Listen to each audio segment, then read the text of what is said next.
Thank you, leader and the speaker, for their vision, getting us to where we are today. I think that what we are about to do is hopefully pass a piece of legislation that will be very transformative to many of our communities.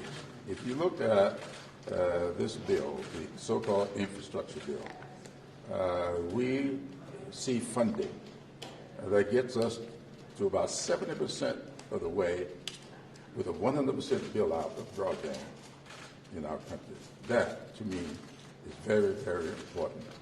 You are not going to be able to have the kind of medical care that we need unless we have telehealth and telemedicine. You're not going to have the adequate education for our children unless there's online learning that has to take place. And rural businesses are not going to be able to thrive unless they can have just-in-time delivery of their services and their products. So broadband alone does a big, big deal for me. But if you look at the communities that I represent, rural communities, many of them rural, these communities with this bill get the water and sewage kind of development that need to make these communities attractive for future growth and development. This bill gets us a long ways down that road, and not to mention what it does for our ports. The Charleston port is in my district. Our ports, when you see a state like South Carolina building, now we do more tires in South Carolina than they do in Ohio.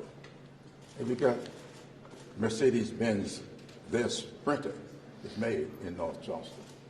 Volvo, and these plants, BMW, they've got to have the ability to get these products out. So this bill, this infrastructure bill, is huge for my state and the community that I represent. And then that gets us to the rule on Build Back Better.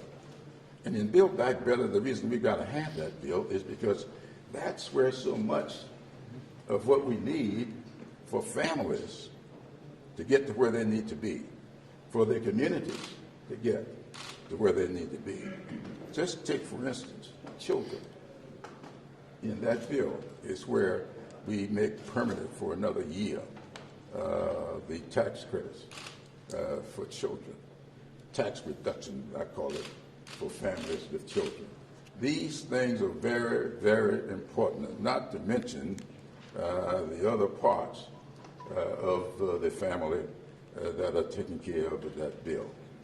And so when I think of what we've got to do for the cost of pharmaceuticals, I try to use the word pharmaceuticals rather than the drugs. The cost of pharmaceuticals, the cost there, it's in Build Back Better. And so I think that there's strong support, if not unanimous support in our caucus for Build Back Better. And so today, for us to do the infrastructure bill, give the president this bill to sign so that he can keep the job growth that we just heard about this morning moving forward, that is a huge deal for us. And then we'll go on to do the rule so we can go home and await these final numbers coming from wherever they've got to come from and do what we need to do to pass that bill sometime out into the future. And I'll let the speaker tell us when that'll be. Madam